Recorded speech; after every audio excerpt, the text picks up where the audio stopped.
Back into the action here at Wilton Mill. Next up is the Minimoto rookies, but we are on a restart because originally this happened on the first attempt. Freddie Taylor had a nasty high side, the worst kind of high side you can ever have in a Minimoto rookie. Through Crook and Oblivion, and off he goes. Freddie Taylor thrown from his bike in the most ferocious manner. Fortunately, he's been taken to the medical centre. He has been given the all clear, but naturally he will not take the restart. It's a fresh regrid, so Emilio Pereira on pole position from Tommy Williams and Nelly Newth. The absent Freddie Taylor will then have Finley Stiles and Joey Adazich behind. Randy Carter, Austin Dilks, James Dermott, Logan Paisley, and Sticky Bun himself, Charlie Bunn. So there'll be 10 riders rather than 11, thanks to the absence of Freddie Taylor, but thank goodness he's okay. We're on board on the helmet cam with James Dermott as he charges his way through, has already made a place. And as we head through Crook and Oblivion for the first time, it's Tommy Williams out in front. Obviously not feeling particularly happy about being beaten for the first time all season in the last race by Emilio Pereira. And you'll notice that Emilio Pereira is also conspicuous by his absence. Now that he's won the championship, he's decided to let everybody else play for the victory. Yeah, good to see Nelly Newth back after her crash earlier in the day. She looked like a bit of a drunk skunk the way she was stumbling around. Fortunately, nearly stumbled into another bike. It shook her up, obviously, but she's dusted herself off.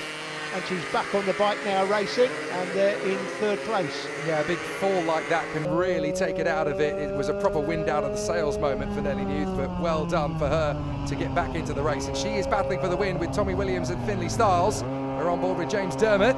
That is Austin Dilks and Randy Carter, I think, in front of us. Dilks looking a little bit quicker now, thank goodness. It looks as though they've finally got a setup that will give Austin Dilks a chance for a decent finish. He's in P4. It's actually Joey Adazich in front of us. Randy Carter's behind us then. So James Dermott P6 in front of Carter, Sticky Bun and Logan Paisley. Right, out in front, look at the lead that Tommy Williams has built on this second lap. Obviously knowing that he couldn't keep the absolute unbeaten run all the way through the season because Emilio Pereira took the win off him last time. But now that Emilio Pereira is absent, Tommy Williams wants to make sure he dominates. James Dermott back on board, and that is Joey Adazich in front of us through Ashby.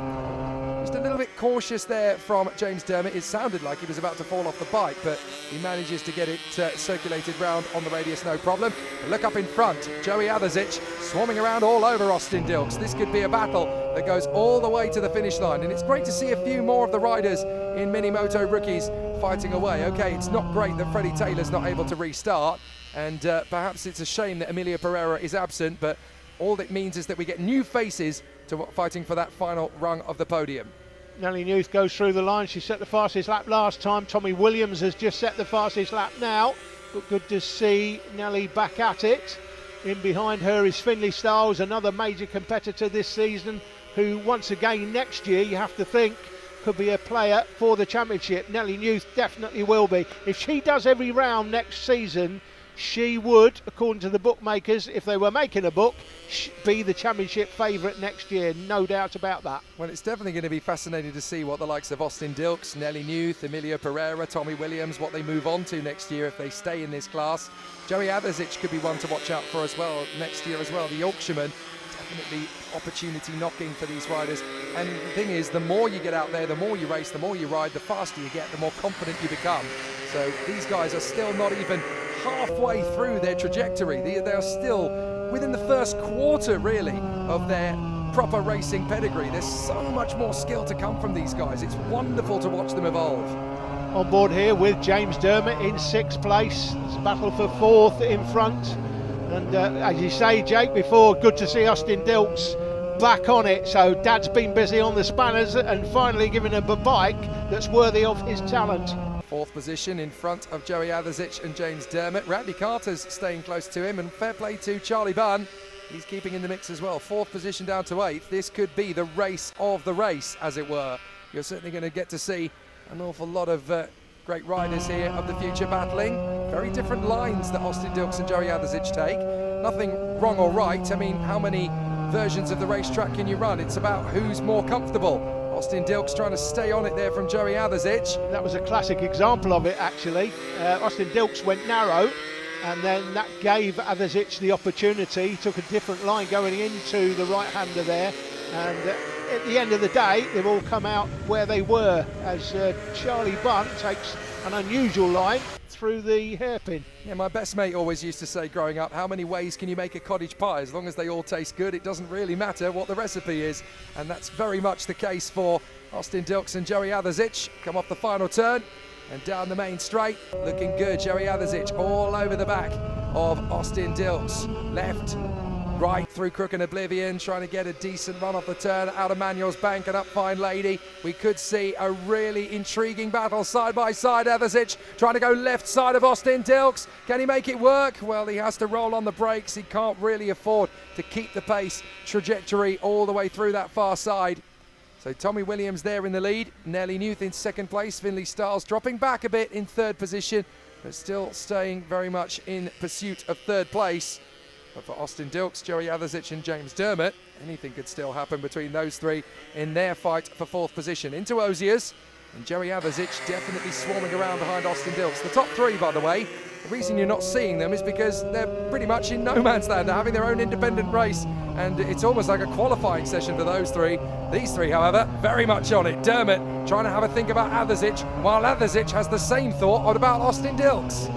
Yeah, good action we're seeing. Good coverage from the onboard camera. We've not had an in-game helmet cam before as he goes up the inside and takes fifth place. So James Dermott up to fifth, and we're covering these three riders from the drone. Yeah, Adasic was so focused on the move on Austin Dilks, he then had to back out of it at the final turn. That was enough for James Dermott to storm past, and now Dermott has a chance at Austin Dilks. We go back on board with him. This is James Dermott's helmet cam. Through the left, through the right at Inkermans, making the approach to the braking zone at Ashby, and it's the confidence that the overtake on Adasic gave him that will almost certainly give him that fiery mentality to go back after Austin Dilks. I've got one, I can go and get another now. So Austin Dilks through the left at Wilkins. Little application of throttle, back down on the brakes again through Osiers. It's all about patience, it's all about timing. And look at the way that James Dermott's been able to come off the turn better than Austin Dilks. He's going to get alongside him. Surely he can't roll the way round the outside. He can! Oh my goodness, that is one of the overtakes of the weekend. It's one thing to get the move into the left-hander, into the boot, but to do it from the outside line. James Dermott, take a bow. That is absolutely one of the overtakes of the weekend. Into the last lap as well. We're on board with Dermott. That's a great move. And again, in the last race effectively of the season in the main championship, we've still got a GP plate coming up at the end of the season, by the way. That's going to give him good momentum moving forward for next season. No, they've come together on the last lap.